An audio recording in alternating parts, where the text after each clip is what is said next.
there is quite a lot that you can say about this one. But let's just go over the obvious. Tonight was mostly, I would say, on the defense. This is as bad of an effort in tackling as I have seen since Shane Beamer has taken over. I mean, this was as pathetic as some of the Will Muschamp years. And I mean 19 and 20. Tackling was just non-existent tonight. Yes, Missouri has some really good running backs.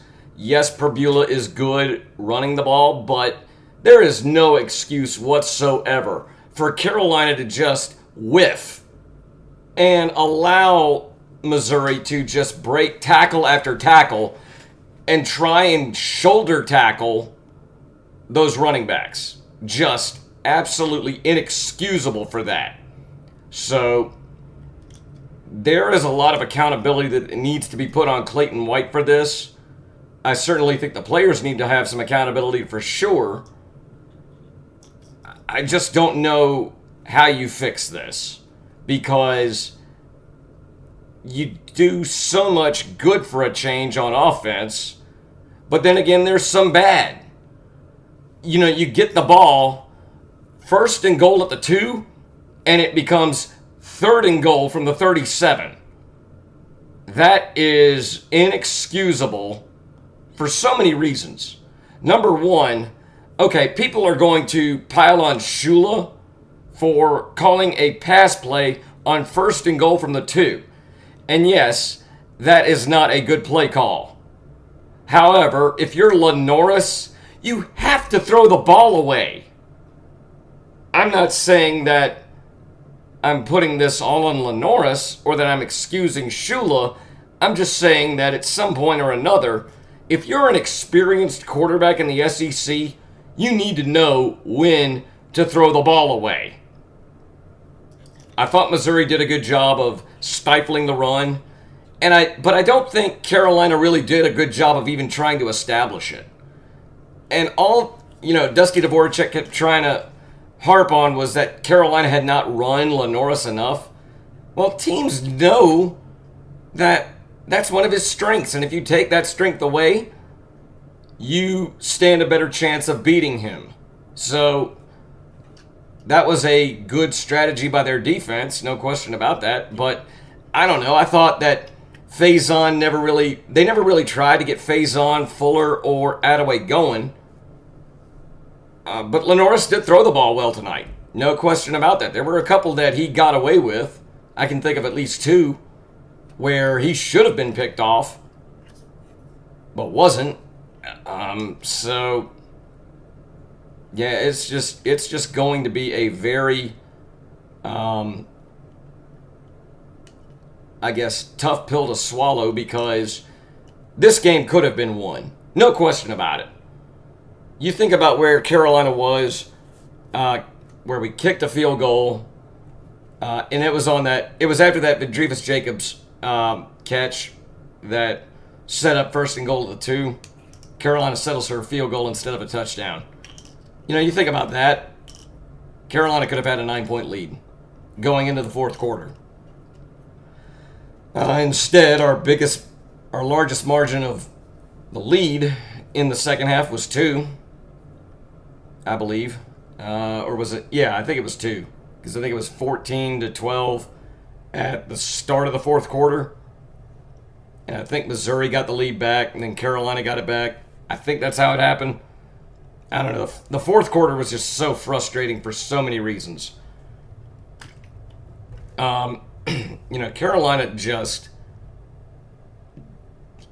looked, and I'll go back to it. Yeah, on defense, that might have been the most lackadaisical effort I've seen a Clayton White defense put up this season, or put up since he's been the defensive coordinator. Clayton has done a fantastic job since getting to Columbia. He took over a defense that was just getting trucked left and right, but it seems that that's where we have gotten back to, because this has happened now for 2 weeks in a row in the SEC. Vanderbilt did it last week. Missouri did it tonight. It's very concerning because there are still 6 SEC games left. Next week is Kentucky. What will you do then? It's not a foregone conclusion anymore that you're going to beat Kentucky. Now, Kentucky hasn't looked great this season, but you know what? Neither have we. And just one of the things that just really sticks out tonight is just, again, the same as last week when Lenoris went down. The discipline on this team went down as well. And it was gone again tonight. Officiating sucked. No question about that. They stopped play to review for targeting. Defender leads with the crown of the helmet. And they uphold that no targeting was there. Make that make sense. I just do not know how the SEC has officials this bad consistently, and they do nothing to reprimand them, to tell them that, hey, you guys missed this, and this is a problem. This has been a problem forever. So I don't know how you fix that. I don't think the SEC is interested in fixing it. I think they're perfectly happy with the crews that they have. They're comfortable with them, and that's fine. But why can't you get better? You know, it goes from the replay guys in Birmingham to the on-field guys today. And there's just nothing right now that you can do to, I guess, make any of that make sense. I don't know if you can really say that officiating cost us tonight. What cost us tonight is lack of discipline, 14 penalties. That is inexcusable on any level. And they came at some of the worst opportune times. Whether it be when you're down in the red zone or when you are setting up for a third down to try and get a stop late in the ball game, and you just have the most game-killing penalties. You can't do it. Now you can talk about officiating all you want. Some of those calls were actually the right calls, but you cannot leave the game in the hands of the officials. And you can't do it on the road. And by the way, Missouri is one of the most overrated environments there is. That environment is not what beat Carolina. Carolina beat themselves tonight. Whether it be with poor execution, lack of discipline, or poor coaching, Carolina ended up beating themselves tonight. Yes, Missouri capitalized when they needed to, and they were the better team in the end for that. But Carolina didn't do themselves any favors. The sad part is that I would say Mike Shula actually called probably his best game of the season tonight. Take that for what it's worth. It only ended up resulting in 20 points. You have to do more than that. I even heard on the radio tonight that in this series, Carolina has not beaten Missouri when scoring 20 or less.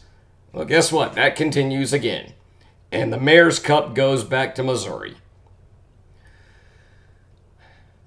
There is a lot of questions that are going to be asked that need to be asked. And look, I think Beamer has plenty of equity right now. I think he's fine. But he has got to do something that he has never shown the willingness to do, and that is move his coordinators and make the changes necessary to become a better team by having a better staff. Hopefully Carolina will get Travian Robertson back next week. I don't know, but, you wish him a speedy recovery and you just hope he gets back soon. It would help.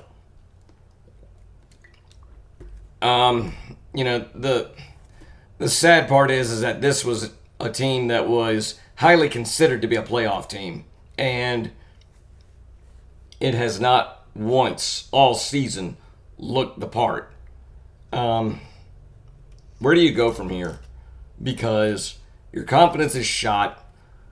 Your quarterback is kind of on an island right now because you can't run the ball. The offensive line is bad again. Why Lonnie Teasley is still here, I don't know. Sam Pittman might get fired tomorrow. If he's available, try and get him. Try and get better. Not just with personnel, but with your own staff. Because the staff you have in place is hindering you once again. Again, I think Shane is a fine coach, and I think he needs to be here. But some of his coaches, his assistant coaches, don't need to be here. Teasley, I think he's been dreadful. Maybe Shula is just not cut out to be a college offensive coordinator. Maybe. I don't know. Again, he's gotten better. I mean, even last week you could say he had gotten better. But just not enough right now. Carolina can't run the ball. If you cannot run the ball, and we saw this 2 years ago, if you cannot run the ball, you cannot win. I don't care what level it is. Pop Warner, high school, college, the NFL. If you can't run the ball, you cannot win. It is that simple unless you run the air raid. But last time I checked, the air raid never won a championship. Never got to the playoff either. So something has to change. Again, I believe in Shane Beamer. I really do. I'm critical right now because you know what? Nobody is above criticism. Even the great Steve Spurrier at times deserved criticism. And right now, Shane deserves his. He is a fantastic coach, and I think he is going to be here for a long time. But if he's going to be here for a long time, he's got to show he's willing to move some coaches off of his staff. This is shaping out to be a disappointing season because Carolina cannot do the simplest things. Wrap up and tackle. And I don't know how many missed tackles came tonight. Yes, Missouri has made a living this season off of missed tackles, but that is still no excuse to not execute. You have to do your job in the most basic fundamentals, and we're not doing it. And that is extraordinarily concerning right now, especially with what you look at what we've got ahead of us right now. Kentucky comes here. Then we go to LSU. Alabama comes here. We go to Ole Miss. We go to Texas A&M. Then Coastal, and then the upstate school. Not a very pleasant outlook right now, considering what we have witnessed so far. We're 2-2, and in the two losses, we have looked nothing short of bad, especially on defense, whether it be in execution or discipline or both. So, Clayton White, I think, is getting a warm seat right now because, look, it falls on him. If your guys cannot do the most basic thing that they're recruited to do, then something is wrong with either your recruiting efforts or your coaching. And I'm thinking it's the latter based on what I see as far as the talent here is. I don't know how you fix that. I don't know if you can fix that. But as a fan right now, it is overwhelmingly frustrating because the expectation this year was the playoff. And that ain't happening. Sorry. I love Carolina. I have cheered for this program since I was 12. I try my best to be an optimist, but you got to call it like you see it. And right now what I see is a team that is going to be fighting just to make a bowl game. I don't know if I can find 4 wins on the schedule right now. Maybe next week. Probably Coastal. Maybe against the upstate school. But you got to start getting better, and you got to get better in a hurry. Otherwise, it's going to be a long December and a long off season. So, we'll see what happens as we go forward. But there is a lot of improvement that needs to happen. Hopefully they can figure it out within the next week. Unfortunately, I don't think I can hold my breath that long.